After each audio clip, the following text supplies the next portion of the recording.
Bonjour à vous, je suis heureuse de vous retrouver sur cette chaîne YouTube pour parler de flammes jumelles et pour parler d'un sujet qui est quand même super important, qui est la dépendance affective, mais aussi l'indépendance affective. Et oui, parce que si au milieu nous avons l'autonomie affective, ça veut dire que vraiment on est bien avec soi et on n'est pas accroché à l'autre. D'un côté, nous avons la dépendance affective, mais de l'autre, nous avons l'indépendance affective. Et en fait, dans cette relation de flamme jumelle, nous allons avoir une des deux polarités qui va être plutôt dans la dépendance affective, voire très très fort dans la dépendance affective, et l'autre polarité en face qui va lui renvoyer son indépendance affective. Et donc, nous avons celui qui chasse, le chaser, et celui qui fuit, le runner. Ce que je vais vous partager dans cette vidéo vient d'une part de mes connaissances et de mes compétences en tant que thérapeute, mais vient aussi de ce que j'ai vécu, de ce que j'ai expérimenté avec mon autre, de ce que aussi mon autre a pu me partager de ce qu'il ressentait et de son propre vécu à lui avant qu'on soit ensemble. Et en plus, je vous parle aussi après avoir discuté, échangé, écouté différentes personnes sur ce parcours de différentes polarités qui me permet d'avoir une vision globale un petit peu des choses. Et je suis aussi très curieuse de vos retours qui peuvent être faits ici sur la chaîne ou si vous venez me retrouver sur Facebook par Messenger, on peut discuter. Parce que je vais évoquer quelque chose dont on ne parle pas souvent. Alors après, je n'ai pas tout écouté de tout ce qui s'est dit sur YouTube, on est d'accord.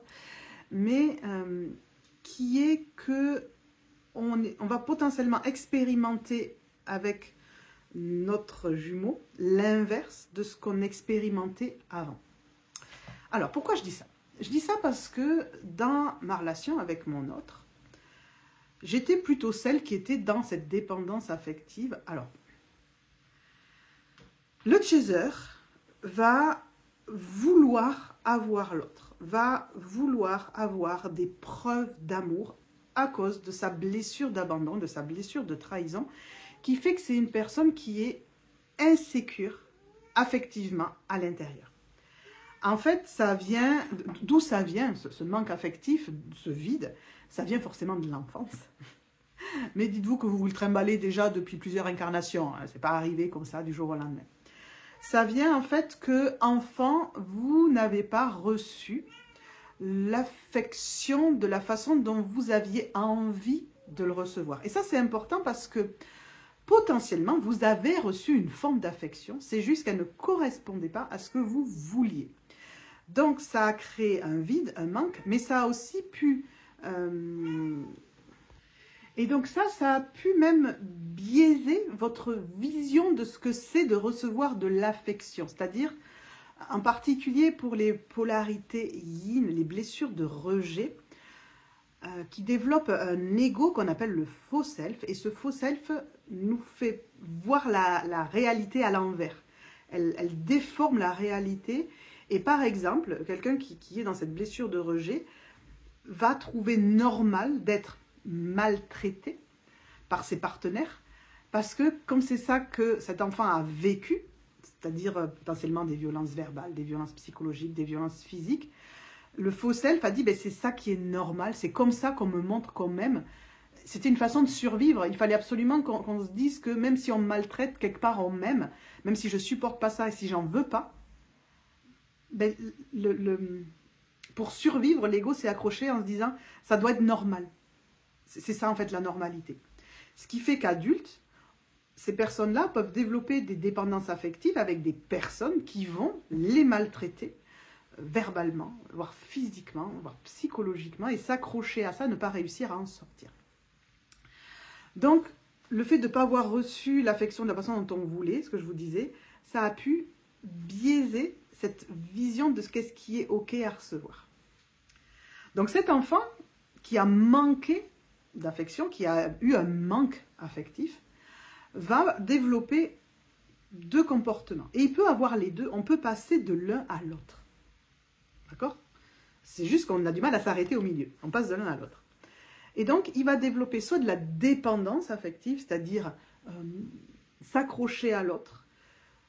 Montre-moi que tu m'aimes, donne-moi des preuves d'amour, ou juste je supporte tout, j'accepte tout, je tolère tout, pour les moments où ça va bien, en pensant que ça va aller mieux après. C'est-à-dire que, je me souviens de mon autre qui m'expliquait, dans une précédente relation, il me disait que c'était beaucoup de hauts et de bas surtout, mais quelque part il restait accroché à cette personne pour les hauts qu'il avait vécus, en espérant qu'il y aura de nouveau ce genre de haut, de nouveau ce genre de bonheur-là qu'il avait ressenti par moments, et donc il supportait tout le reste pour ces moments-là de bonheur.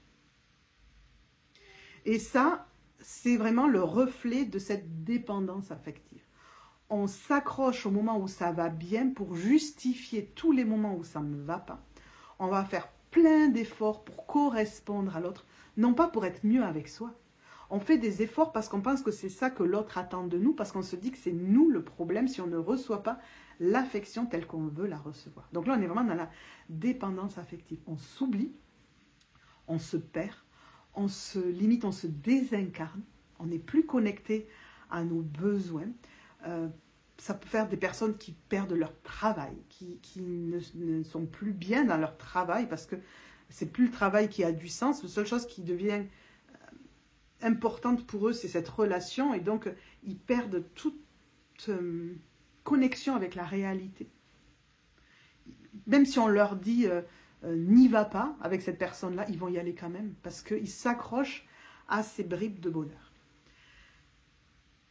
Et là, dans mon cas, dans mon expérience de flamme jumelle, mon jumeau est actuellement, alors je ne sais pas où il en est, et en même temps, quand vous verrez cette vidéo, je ne sais pas où on en est, mais en tout cas, on est en séparation et il est parti avec une femme qui ressemble, trait pour trait, dans les comportements, à son ex, parce qu'il n'a toujours pas réussi à faire le deuil de cette relation avec cette personne et de cette dépendance qu'il avait pour ce qu'il vivait avec cette personne. Et quand vous avez en face de vous vos partenaires, enfin, vos jumeaux, alors c'est là que c'est difficile parce que si vous êtes vraiment dans ce lien flamme jumelle, vous allez sentir que c'est normal que votre jumeau, que vous soyez séparés pour cette raison-là. Vous allez sentir que c'est évident qu'il doit aller dans cette histoire avec cette autre personne pour se libérer. Vous ne savez pas s'il va réussir à se libérer. Vous ne savez pas s'il va rester là-dedans et y trouver son compte et son bonheur là-dedans et quelque part vraiment occulter sa relation avec vous. Moi, dans mon lien, j'ai cette conviction qu'il doit faire ce chemin-là. Et que quand il aura dépassé ça, qu'il se sera retrouvé, à ce moment-là, on pourra se retrouver nous aussi. Mais avant de se retrouver nous, il doit se retrouver lui. Parce que le problème de la dépendance affective, pourquoi on a de la dépendance affective? C'est parce qu'on a un manque d'amour pour soi. Donc pour sortir de la dépendance affective, on doit se retrouver soi et retrouver l'amour pour soi qu'on a abandonné à un moment donné. Si vous n'êtes pas dans un lien flamme jumelle, mais que vous avez l'impression que vous l'êtes, vous allez être dans la colère envers l'autre personne avec qui peut-être votre jumeau est. Vous allez avoir du mal à voir que c'est nécessaire, vous allez avoir du mal à être dans l'amour face à ça. Donc ça peut être un signe, alors, que vous n'êtes pas dans une relation flamme jumelle, ou que peut-être vous avez vraiment beaucoup encore de travail à faire sur vous, pour arriver dans cet espace d'amour qui va permettre à l'autre d'aller faire son travail parce que vous allez être quelque part dans la bénédiction de ce lien qu'a l'autre et de remercier cette autre personne, la fameuse énergie tierce qu'on appelle, d'être dans vos vies parce qu'elle est nécessaire pour la transformation. Comme nous les chasers, on peut aussi avoir besoin d'autres personnes dans notre vie pour notre transformation. Hop, petit aparté. Je vais vous parler de cette dépendance affective et donc de l'autre côté, nous avons l'indépendance affective. Et donc là, je vais prendre souvent ce qui se passe dans le lien flamme jumelle qui est que Le chaser, ben, lui, pouf, il a sa dépendance qui explose. Montre-moi que tu m'aimes, mais tu m'appelles pas, mais tu m'envoies rien. Je n'ai que des miettes, les fameuses miettes. Voilà, je donne, je n'ai rien en retour. Donne-moi, donne-moi, donne-moi, nourris-moi.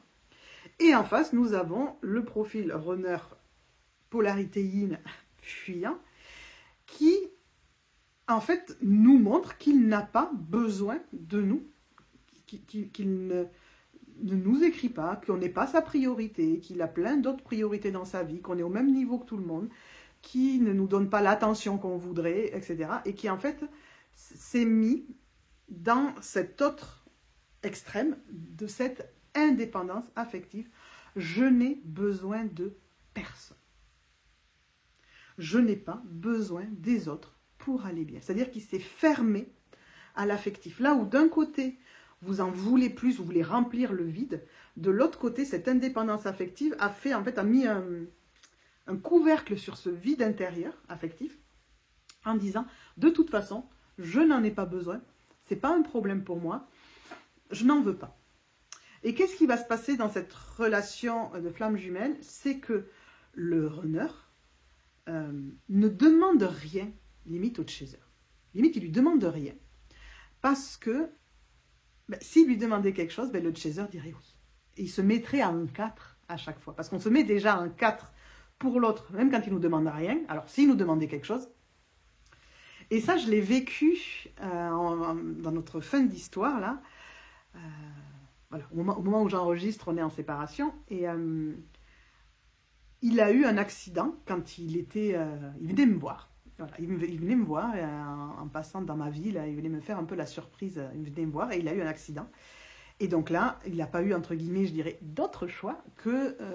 il aurait pu appeler quelqu'un d'autre, mais il m'a appelé à moi directement en me disant, voilà, j'ai un accident, je vais aux urgences, est-ce que tu peux venir? Il m'avait mis comme personne à contacter.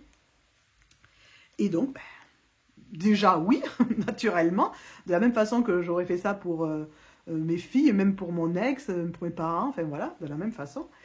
Et d'autant plus parce qu'il me demandait, enfin c'était une évidence. Donc, en plus, c'était facile parce que j'étais toute seule chez moi, mes filles n'étaient pas là, c'était le 30 décembre, on était à la veille du réveillon, j'avais rien de prévu, lui avait d'autres choses de prévues avec ses amis, donc voilà, je n'étais pas conviée dans ce cercle-là, donc j'étais totalement disponible. Et donc je me suis rendue aux urgences et j'ai passé 9 heures aux urgences, on ferait n'importe quoi pour eux.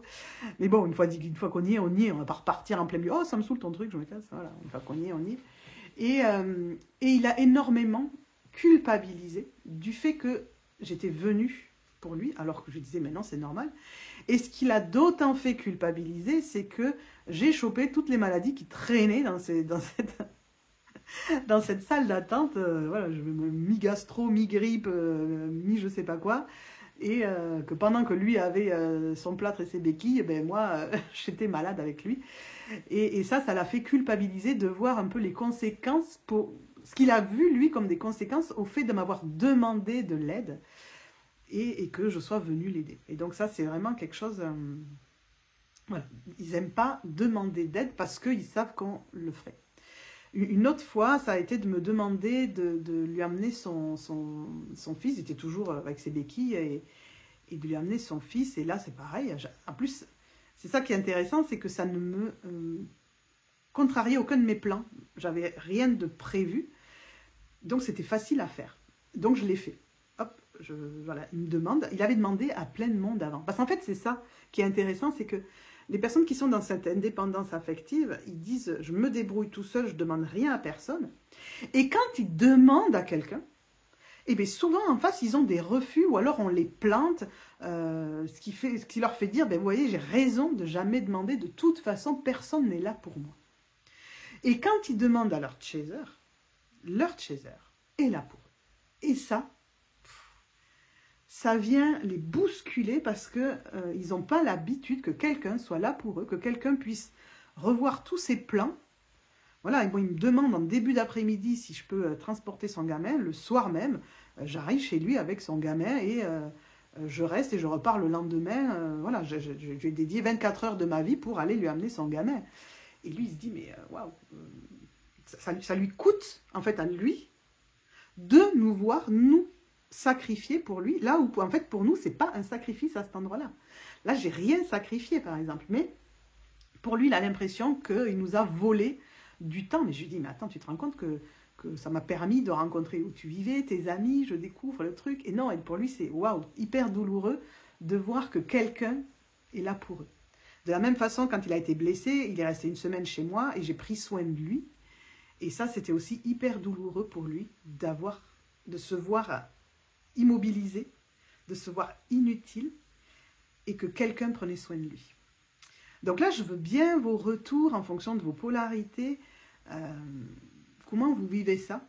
Surtout les polarités plutôt runner yin. Voilà, est-ce que ça vous parle, ce genre de choses? Et pour finir, en fait, l'histoire de ça, à un moment donné, il revient sur Toulouse voir son médecin et quelqu'un devait l'accompagner. D'ailleurs, ça m'avait un peu contrariée parce que je savais qu'il allait revenir voir son médecin et quand il me dit la date, je lui dis « Ah ben ok, je bloque ma journée ». Il me dit « Ah mais non, pas la peine, j'ai une amie qui vient avec moi ». Et elle était là quand j'ai pris le rendez-vous, elle a dit « Ah ben comme ça, on discutera, on passera la journée à Toulouse, ça sera chouette ». Ah, je lui dis, bah, et moi alors? Mais moi, je veux t'accompagner. Il me dit, ben non, pas la peine, quoi. Ok, ben je dis, alors en moi, ça dit aussi, ben ok, ça fait une journée de moins à traîner dans les hôpitaux, c'est pas grave. Ça. Je l'aurais fait, mais en même temps, avec du recul, je me disais, c'est pas grave. Et en fait, ce qui s'est passé, c'est que le matin même, de la journée, j'ai pas eu de nouvelles. Donc moi, j'étais pas bien. On me disait, pourquoi j'ai pas de nouvelles? Vous voyez, cette dépendance affective, mais pourquoi j'ai pas de nouvelles? Qu'est-ce qui se passe et tout? Et le soir, je finis par avoir des nouvelles. Et en fait, le matin même, la personne qui devait l'accompagner l'a planté. Elle me disait, ah, mais je me souvenais plus, j'avais un autre rendez-vous. Donc, elle l'a planté. Il a dû se débrouiller tout seul toute la journée. Et je lui dis, mais pourquoi tu m'as pas demandé? Et il m'a dit, mais parce que tu aurais dit oui. Et je ne voulais pas te déranger, parce que je savais que si je te demandais, tu allais te débrouiller. Et effectivement, j'aurais été bien embêtée, parce que là, pour le coup, ce jour-là, vu que je savais qu'il était accompagné, j'avais pris plein de rendez-vous ce jour-là, et j'aurais été, moi, hyper mal, de soit pas pouvoir l'aider, soit de devoir bouger mes rendez-vous, parce que je l'aurais fait. Et effectivement, je l'aurais fait pour lui, juste parce que ça m'aurait peiné de le savoir seul, et ça m'aurait peiné de savoir qu'on l'avait planté. Là, vous voyez, là, le chaser aussi, on se donne à l'autre et on a du mal avec l'idée que les autres ne font pas pareil pour lui, que les autres le plantent comme ça. Et ça, c'est hyper douloureux. Et donc, ce qui est intéressant, c'est de voir cette différence de comportement. C'est-à-dire que avec son chaser, le runner va être dans cette indépendance affective. Je n'attends rien de toi, je ne te donne quasiment rien justement, mais en échange, il ne nous demande rien. Donc je ne demande rien, je me débrouille tout seul, je n'ai pas besoin, et c'est aussi, je n'ai besoin de rien dans le monde matériel. J'ai pas besoin de confort, j'ai pas besoin d'objets, j'ai pas besoin de manger, j'ai pas besoin... Il y a comme quelque chose qui se coupe de tout ce qui pourrait les nourrir affectivement, d'être agréable. Là où nous, les chasers, on va justement un peu compenser en se nourrissant de confort, de bien-être, de se faire du bien, en fait, pour se remplir. Les runners, avec cette polarité yin, cette blessure de rejet, vont être plus dans... Même quand ils sont dépendants, ils s'oublient eux et ils donnent beaucoup aux autres. Alors que le chaser, quand il est dépendant... quand il souffre, il va se remplir, il va essayer de se remplir avec des objets, avec du confort, avec voilà. Il y a aussi un peu cette différence. Donc là aussi, ça m'interpelle, ça m'intéresse si vous avez des commentaires à faire là-dessus. Et donc là, ce qui pour moi est vraiment intéressant, c'est de voir à quel point le runner, blessure de rejet, va être dans cet évitement et être dans cette indépendance affective avec son chaser, et comment il peut tomber dans la dépendance affective avec la tierce, par exemple, avec d'autres personnes, même avec ses proches, ses amis, ou par exemple. Comment il va être dépendant de l'avis des autres, comment il va donner aux autres. Moi, j'hallucinais tout ce qu'il faisait pour ses amis. Je disais, et toi, dans l'histoire, tu t'occupes quand de toi? Ben après. Après. D'abord les autres, et après. et de voir ce qu'il était capable de supporter des autres et de supporter de son ex et de supporter de celle avec qui il est parti lors de cette séparation. Et donc, je regardais de mon côté, parce que c'est bien beau de regarder du côté des autres, donc je suis allée voir de mon côté. Et effectivement, je me vois avec mon ex, où lui était aussi dans cette espèce d'indépendance affective, et où moi, j'avais fini par être aussi dans cette indépendance. On était deux indépendants. J'étais pas forcément dépendante au départ, quand je remonte dans ma mémoire.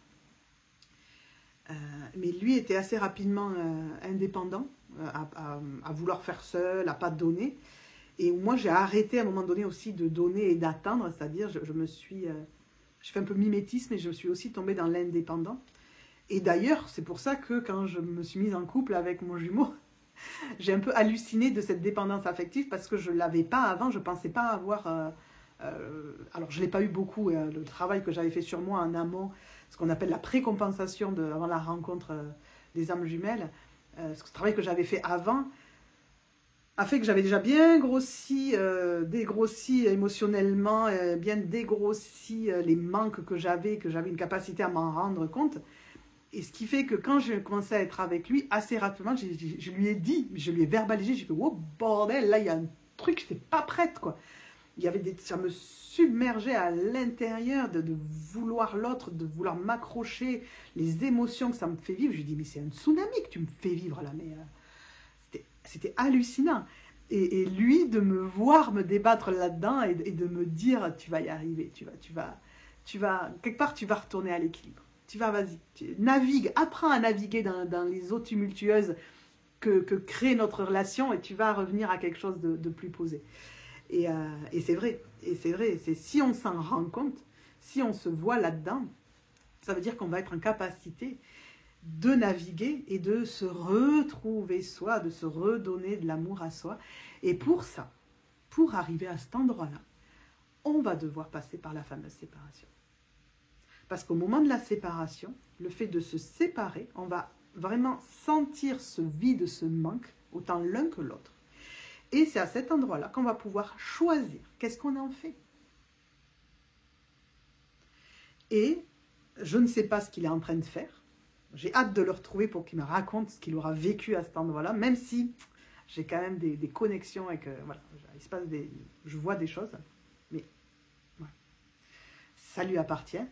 Moi, de mon côté, je sens que je dois combler ce vide. Le vide qu'il a laissé en partant, il n'est pas parti, la séparation, juste, c'est acté. Moi, j'étais en train de lui dire, il faudrait qu'on se sépare, lui, et puis il y a eu l'autre personne, et voilà. La séparation a juste eu lieu. Ce n'est pas l'un l'autre, mais la séparation a eu lieu comme elle devait arriver. Et c'est... je sens que je l'attends. Et attention, l'attendre, c'est juste parce que je sais que on va se retrouver. C'est juste que je ne sais pas quand.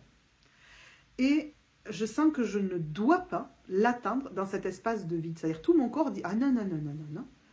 On n'est pas dans le vide et dans le manque de l'autre. Ah non. Cet espace-là, on doit le remplir d'amour.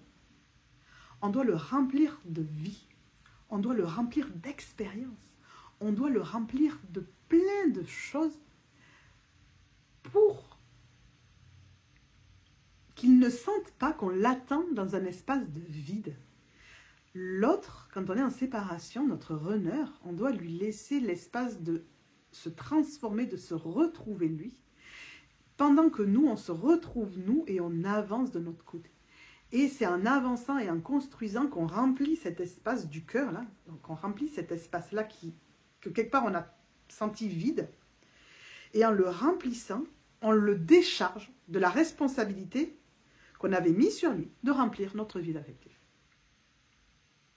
Donc vous êtes quelque part le premier cheminant, ça peut être le chaser, ça peut être la polarité yang, mais ça peut être aussi la polarité yin, ça dépend du truc, mais en tout cas, celui qui vraiment sent qu'il est en train de marcher en premier le chemin, le parcours des flammes jumelles, vous êtes responsable de remplir votre vide et votre manque affectif par vous-même. Tant que vous ne faites pas ça, l'autre ne peut pas venir à vous. Parce que s'il vous donne ne serait-ce que ça pour remplir votre manque, vous allez en vouloir encore plus. Et il va se perdre là-dedans, il va se noyer dans votre vide. Il va être, déjà qu'il doit gérer son propre vide à lui, si en plus vous le mettez dans votre vide à vous, il se perd. Et c'est pour ça qu'il n'a jamais répondu à vos demandes, c'est pour ça que vous n'avez eu que des miettes, parce qu'il sait intrinsèquement que s'il répond à ces demandes d'affection-là, pour nourrir votre vide, il va se perdre. Et son âme ne peut pas se perdre en vous. Vous devez être deux personnes qui avancent ensemble et non pas un qui est bouffé par l'autre. Donc, si ce que vous voulez, c'est créer ce couple et un jour vous retrouver, vous avez la responsabilité de remplir ce vide et ce manque affectif qui est à l'intérieur de vous en vous libérant de toutes vos dépendances et en cultivant l'amour de vous. Alors je sais, quand je dis ça comme ça a l'air tout simple et que c'est vachement compliqué à faire. C'est quelque chose aussi qui s'apprend. Parce que tous ces vides-là, c'est des besoins non comblés. C'est quelque chose qui s'apprend. Et si c'est quelque chose que vous avez envie d'apprendre, c'est quelque chose que je transmets. Parce que la vie a décidé que j'étais un transmetteur. Je sens que c'est ma mission à moi, c'est de transmettre les choses. Ce que j'apprends, je le transmets. Ça vient hyper naturellement, c'est hyper spontané. Donc, c'est quelque chose que je transmets et que pour ça, j'ai créé un programme qui s'appelle New Life, qui a pour objectif justement d'apprendre à s'aimer soi en guérissant ses blessures. Donc, si c'est quelque chose qui vous interpelle, j'en reparlerai à d'autres occasions. Mais en tout cas, vous pouvez vous rapprocher de moi, venir me voir un petit peu sur Facebook, venir discuter avec moi si vous avez envie d'avoir plus d'infos là-dessus, parce que ça s'apprend. Surtout quand on est polarité yang, on a besoin d'apprendre, de comprendre beaucoup plus que les polarités yin qui vont être plus dans une intuition, un instinct que nous, on n'a pas trop développé au départ, mais ça aussi, ça s'apprend. Je vous laisse avec ça, j'espère que ça vous aura aidé, j'ai hâte de lire vos commentaires et je vous dis merci de votre présence, merci de votre soutien, de liker, de vous abonner parce que vraiment ça aide la chaîne à diffuser et voilà, moi je sens que j'ai des choses à transmettre et pour ça, faut utiliser tous les outils qui sont à notre disposition pour transmettre. Je vous souhaite une très très belle journée et je vous dis à très bientôt. Ciao, ciao!